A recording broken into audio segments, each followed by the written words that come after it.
मुंब्रादेवा परिसरातील खारफुटींवर सुरू असलेल्या बेकायदा माती भरावाकडे प्रशासनाचं दुर्लक्ष, भूमाफियांना अभय देणाऱ्यांवर कारवाई करण्याची मागणी.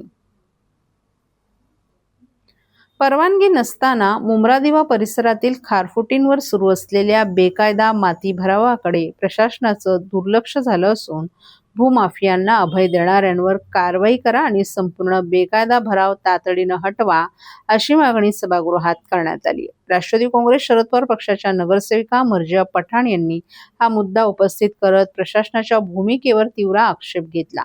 महापालिकेची कोणतीही परवानगी नसताना खारफुटीत मातीचा भराव सुरू राहतो. डंपरची अखंड ये-जा होते, तरीही संबंधितांविरोधात गुन्हे दाखल होत नाहीत. मग भूमाफियांना नेमकं संरक्षण कोण देत आहे, असा थेट सवाल त्यांनी केला आहे. पवई आणि मुलुंड परिसरातून येणाऱ्या डंपरमधून मोठ्या प्रमाणावर माती टाकली जात असल्याचा आरोप करत त्यांनी या अवजड वाहनांमुळे रस्त्यांचीही मोठ्या प्रमाणात हानी होत असल्याचं निदर्शनास आणून दिले. केवळ पत्रव्यवहार करून प्रशासन जबाबदारी झटकत असल्याचा आरोप करत अनधिकृत बांधकामे उभी राहिल्यानंतर ती तोडण्यापेक्षा भरावाच्याच टप्प्यावर कारवाई का होत नाही, असा प्रश्नही त्यांनी उपस्थित केला. यावेळी सभागृह नेते हनुमंत जगदाळे यांनीही विसर्जन घाट परिसरात सुरू असलेल्या अनधिकृत बांधकामांकडे प्रशासनाचं लक्ष वेधत तातडीनं कठोर कारवाई करण्याची मागणी केली. प्रशासनाकडून उत्तर देताना प्रभारी मुख्य पर्यावरण अधिकारी विद्या चव्हाण यांनी संबंधित जागा खासगी मालकीची असून महसूल आणि वन विभागाने या प्रकरणी गुन्हा दाखल केल्याची माहिती दिली आहे. तर उपायुक्त मनीष जोशी यांनी डंपरमुळे रस्त्यांचं होणारं नुकसान, चिखल आणि घनकचरा नियमांचं उल्लंघन करणाऱ्यांवर दंडात्मक कारवाई केली जाईल, तसंच स्वच्छता निरीक्षकांमार्फत परिसरावर नियमित देखरेख ठेवण्याचं आश्वासन दिलंय. पासून उपस्थित करायचं होतं, पण ठीक आहे. आता काल महासभेत माझा प्रश्न घेतला, मी खूप आभारी आहे की माझा प्रश्न घेतला काल. आणि कसं आहे की मुंब्रादेवा बेल्ट जुवा पूलच्या मागे इल्लीगल डम्पिंग होत आहे असा माझा आरोप आहे. आणि हे जे लँड माफियाज आहे ना, बघा माझ्याकडे ना हे आहे आर्टिकल्स आहे की कसं त्या लोकांचं ना असंच पॅटर्न आहे. जिथे जिथे मँग्रोव्ज असतात ना, तिथे ते लोक पहिला भरणी करतात की म्हणजे mangrove should die, and then after few years तिथे इल्लीगल बांधकाम होऊन जातात. मग this is the pattern of land mafias. तर मला असं आन्सर मिळालं होतं की some part of it is not under TMC. ठीक आहे, वन विभागाचा विषय आहे, वन विभागाने गुन्हा दाखल केलाय. तर माझी मागणी होती की जर गुन्हा दाखल केलाय तर मला जरा डिटेल्स द्या, गुन्हा दाखल केलाय तर. आणि TMCने का गुन्हा दाखल नाही केला under pollution act? Under pollution act TMCने गुन्हा दाखल का नाही केलाय? कारण पवईवरून मुलुंडवरून एवढी मोठी मोठी ट्रक्स येतात डेब्रिज घेऊन आणि काय सगळं मलबा घेऊन आमच्या शहरात येतात. ठाण्याची बाउंड्री, ठाण्याची हद्दी आहे ना, मुंब्रादेवा पण ठाण्याची हद्दीत आहे ना, ते जे जागा आहे ते ठाण्याची हद्दीत आहे. आपल्या शहरात कुठून कुठून एवढी मोठी मोठी ट्रक्स येतात. आणि मुंब्रा शहराचा जे करोडो रुपयाचा रस्ता आहे, ठाणे महानगरपालिकेचा रस्ता आहे ना तो. दादा दात घासताय ना, मग पाणी का वाया घालवताय? ताई भांडी घासा नाहीतर फोन पहा, पण नळ का चालू ठेवलाय? अंघोळ झाली ना करून, मग शॉवर चालूच. कपडे धुताय पण पाणी वाया जात आहे, त्याचं काय? गाडी अशी धुताय आणि उद्या पाणी कायमचं संपलं तर? पाण्यासाठी किती जणांची वणवण होते, कित्येक कुटुंबांना तर पाणी मिळतही नाहीये. पाणी बोलत नाही, पण आपण त्याची किंमत जाणली पाहिजे. पाण्याचा अपव्यय टाळा, परिस्थिती भीषण होऊ शकते. प्रत्येक थेंब जपा, पाणी वाचवा. पाणी ही निसर्गाची देणगी आहे, पाणी निर्माण करता येत नाही. पाण्याची बचत हीच पाण्याची निर्मिती. ठाणे महानगरपालिकेतर्फे जनहितार्थ जारी.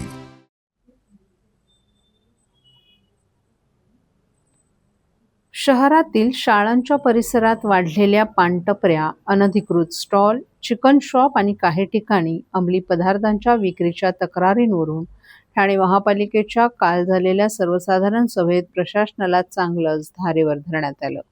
विद्यार्थ्यांच्या आरोग्याशी आणि भवितव्याशी खेळ सुरू असताना महापालिका केवळ बघ्याची भूमिका घेत असल्याचा आरोप करत नगरसेवकांनी अधिकाऱ्यांना जाब विचारला.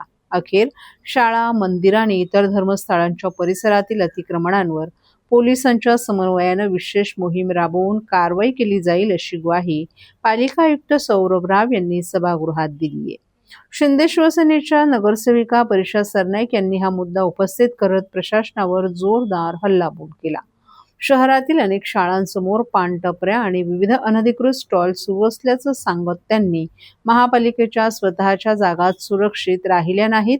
जवळपास प्रत्येक शाळेसमोर पानटपऱ्या उभ्या आहेत आणि काही ठिकाणी विद्यार्थ्यांना अंमली पदार्थांची विक्री होत असल्याच्या तक्रारी सातत्यानं येत आहेत. याचा थेट परिणाम मुलांच्या आरोग्यावर आणि त्यांच्या भवितव्यावर होत आहे असा गंभीर आरोप केला. सरनाईक यांनी शाळांसमोर पान मसाला, तंबाखू आणि सिगरेटची सहज उपलब्धता ही चिंतेची बाब असल्याचं सांगितलं. तसंच त्याचबरोबर अनेक ठिकाणी चिकन शॉप आणि इतर स्टॉलमुळे अस्वच्छतेची समस्या निर्माण होत आहे. शाळांसमोर पानटपऱ्यांनाच परवानगी मिळते का? इतर व्यवसायांना जागा मिळत नाही का? असा सवालही त्यांनी केला. त्यांनी आंबेडकर भवन परिसरातील अतिक्रमणाचा मुद्दाही उपस्थित करत काही कॉल सेंटरमधील कर्मचारी सार्वजनिक ठिकाणी धूम्रपान करत असल्याने विद्यार्थ्यांवर त्याचा विपरीत परिणाम होत असून त्यावर अंकुश आणण्याची देखील त्यांनी मागणी केली. हॉस्पिटल आहे, शाळा आहे. शाळा हे काय म्हणतं, आजकाल मुलं जास्त वेळ म्हणजे फुल डे स्कूल असते, तर जवळ 8 तास 6 तास हे शाळेमध्ये असतात मुलं. आणि शाळेतून जेव्हा बाहेर पडतात तर ती मुलं काय बघतात की समोर तो एक तरुणजी नातवंडांना मी घेऊन जाते, तर वसंत लॉनच्या बाहेर तुम्ही बघा होरायझन स्कूल आहे आणि एक नियम आहे 500 मीटर म्हणजे काय लोक हे टपऱ्या लोक आणि ह्यात काही ज्या अधिकृत आहेत ना हे महापालिकेचे आहेत. तुम्ही महापालिकेच्या अपंग स्टॉल म्हणून देतात, त्याच्यात पान आणि गुटखा कसं विकायला देऊ शकतो आपण? तुम्ही आज हॉस्पिटल म्हटलं तर हॉस्पिटलच्या अवतीभोवती तर फळांचं तुम्ही बघा रस्त्यावरती 11 नंतर ही मुलं आणि 11 नंतर ते इतके स्टॉल चालू होतात. पण माझी त्या अनधिकृत स्टॉलबद्दल मला जास्त बोलायचं, मी दरवेळी बोलते, नुसतं बडबड करते, काही नाही. पण आता मी एक मोहीम घेतलेली आहे की जे आता तुम्हाला मग त्या शाळेचं पण 2-2 लेटर जर महापालिकेमध्ये येत आहे तर आपण एवढं नाही करू शकत. प्रत्येक तुम्ही शाळेचा आज सरस्वती स्कूलच्या बाहेर बघा.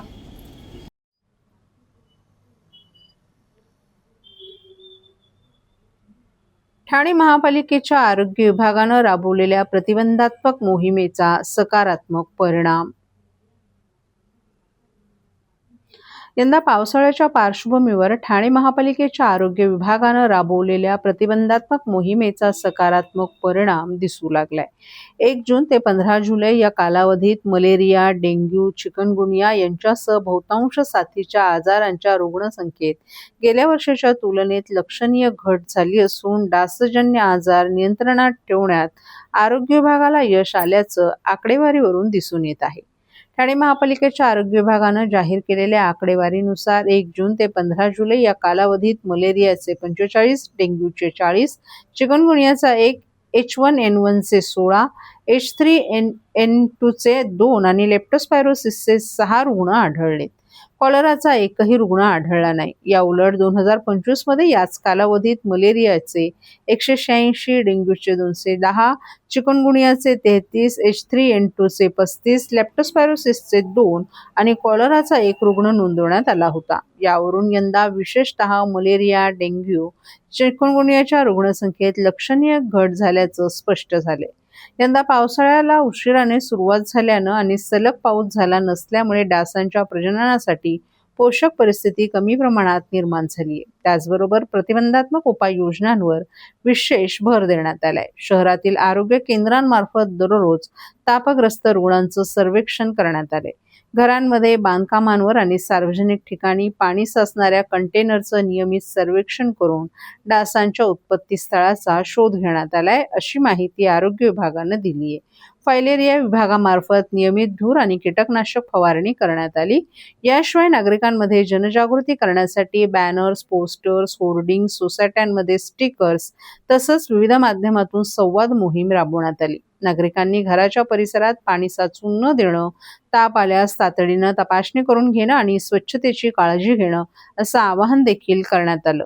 त्याचे सकारात्मक परिणाम दिसून आल्याचं आरोग्य विभागानं सांगितलं. यंदा पावसाळा उशिरानं सुरू झाल्याने आणि आरोग्य विभागानं कंटेनर सर्वेक्षण, फिवर सर्वे, फॉगिंग, फवारणी तसंच व्यापक जनजागृती मोहीम प्रभावीपणे राबवल्यामुळे गेल्या वर्षीच्या तुलनेत साथीच्या आजारांचे रुग्ण नियंत्रणात आहेत. वाहतूक ऑपरेटरसाठी व्यावसायिक वाहने खरेदी करण्यासाठी सोपी आणि विश्वासार्ह कर्ज सुविधा. कर्ज मर्यादा 1 कोटी रुपयांपर्यंत, 5 वर्षांची परतफेडीची मुदत, आकर्षक व्याजदर. TJSB fleet term loan. TJSB सहकारी बँक लिमिटेड. भरोसे का बैंक, भविष्य का bank. Asset backed credit loan.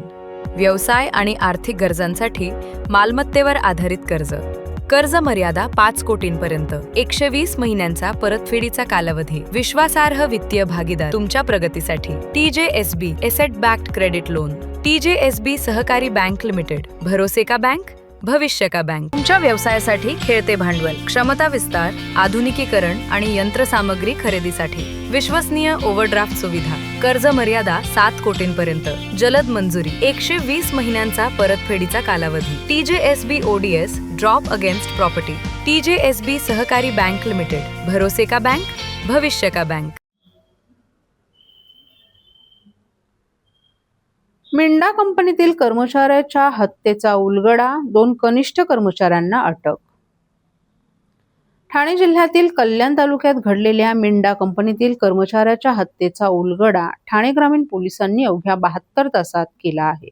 कंपनीतील वरिष्ठ कर्मचाऱ्याची 2 कनिष्ठ कर्मचाऱ्यांनी हत्या करून मृतदेह जंगलात फेकल्याप्रकरणी दोघांना अटक करण्यात आली असून न्यायालयानं त्यांना 24 जुलैपर्यंत पोलीस कोठडी सुनावली आहे. 28 जून रोजी कल्याण मुरबाड अहिल्यानगर मार्गावरील मानमोली गावाजवळील जंगलात एका अज्ञात व्यक्तीचा मृतदेह आढळून आला होता. या प्रकरणी कल्याण तालुका पोलीस ठाण्यात खून आणि पुरावे नष्ट करण्याचा गुन्हा दाखल करण्यात आला होता. घटनेचं गांभीर्य लक्षात घेऊन ठाणे ग्रामीणचे पोलीस अधीक्षक doctor Vinaykumar Rathod, upper police अधीक्षक अनमोल मित्तल यांच्या मार्गदर्शनाखाली स्थानिक गुन्हे शाखा आणि कल्याण तालुका पोलिसांची 6 विशेष पथकं तपासासाठी नियुक्त करण्यात आली. तपासादरम्यान मृताची ओळख किशोरचंद्र कार्तिक साहू, वय वर्ष 42 अशी पटली. ते मुरबाड येथील मिंडा कंपनीत कार्यरत होते. पोलिसांनी घटनास्थळी, परिसरातील तसंच कंपनीतील सीसीटीव्ही फुटेज, तांत्रिक माहिती आणि इतर पुराव्यांच्या आधारे तपास केला असता या हत्येमागे कंपनीतीलच 2 कनिष्ठ कर्मचारी असल्याचं निष्पन्न झालं. यानंतर पोलिसांनी सौरभ विश्वनाथ गोल्हे आणि ज्ञानेश्वर दत्तात्रय कांठे यांना ताब्यात घेऊन त्यांची चौकशी केली. चौकशीत दोघांनी गुन्ह्याची कबुली दिली. प्राथमिक तपासानुसार वैयक्तिक वादातून त्यांनी किशोरचंद्र साहू यांना जंगलात नेऊन त्यांची हत्या केली. त्यानंतर मृतदेहाची ओळख पटू नये आणि पुरावे नष्ट व्हावेत या उद्देशानं मृतदेह जंगलात टाकला. तसंच मृताच्या गळ्यातील सोन्याच्या साखळ्याही लुटल्याचं तपासात समोर आलं. दोन्ही आरोपींना अटक करून न्यायालयात हजर करण्यात आलं असता न्यायालयाने त्यांना 24 जुलैपर्यंत पोलीस कोठडी सुनावली आहे. या हत्येमागील नेमकं कारण आणि इतर कोणते पैलू आहेत का याचा पुढील तपास ठाणे ग्रामीण पोलीस करत आहेत.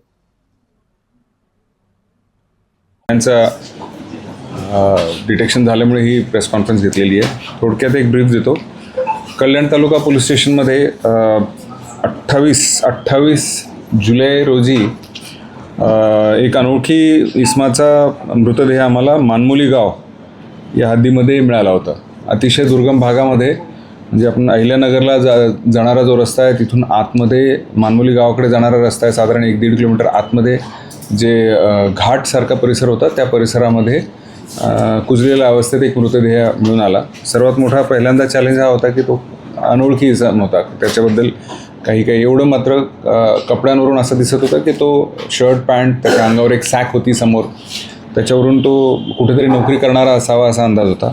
अधिक तपास केले असता त्या मैताची ओळख पटली आम्हाला आणि तो किशोरचंद्र कार्तिक साहू, वय 42, देवगाव तालुका मुरबाड येथील राहणारा होता.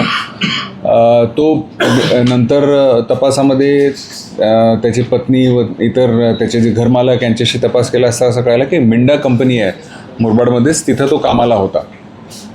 परंतु ज्या भागामध्ये ती डेड बॉडी मिळाली होती त्या ठिकाणी कसलाही CCTV फुटेज नव्हते.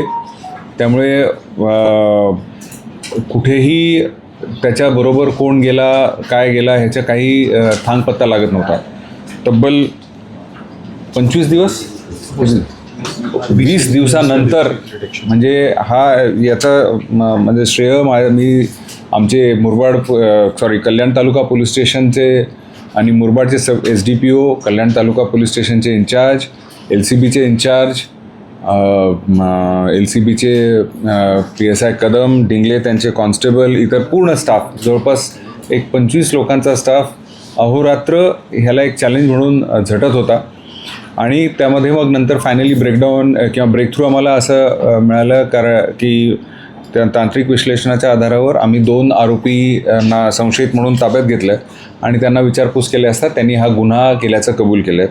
ते दोन्ही आरोपी आहेत सौरव विश्वनाथ गोल्हे 24 वर्ष वय रायता कल्याणचे आणि ज्ञानेश्वर कंठे 28 वर्ष किनवली माजलगाव तालुका मुरबाड इथले. हे तिघेही मिंडा कंपनीमध्येच कामाला होते आणि त्याच्या ओळखीचे होते. हा पहिली केस. आता लगेच मग बाईट सुरू करून टाकतो. दोघांनी. त्याच्या मागचं कारण बेसिकली ह्याचं थोडंसं समलैंगिक हे होते. तो त्यांना छेडत होता. हा सिनियर होता तिथे आणि हे तिथं टेम्पररी वर्कर म्हणून काम करत होते. त्याच्यामुळे त्या एका दृष्टीने ते सुपिरियर होता, सिनियर होता. त्यांना ते सारखं चीड होती त्याच्याबद्दल आणि म्हणून मग त्यांनी त्याचा उठसूट त्याला छेडणे किंवा हे करणे अशा प्रकारचं त्याचं हे होतं. त्या चिडेच्या ह्याच्यामध्येच त्यांनी या दोघांनी ठरवलं की ह्याचा काटा काढावा. यामध्ये आरोपीने जे वापरलेलं वेपन आहे ते हस्तगत झाले.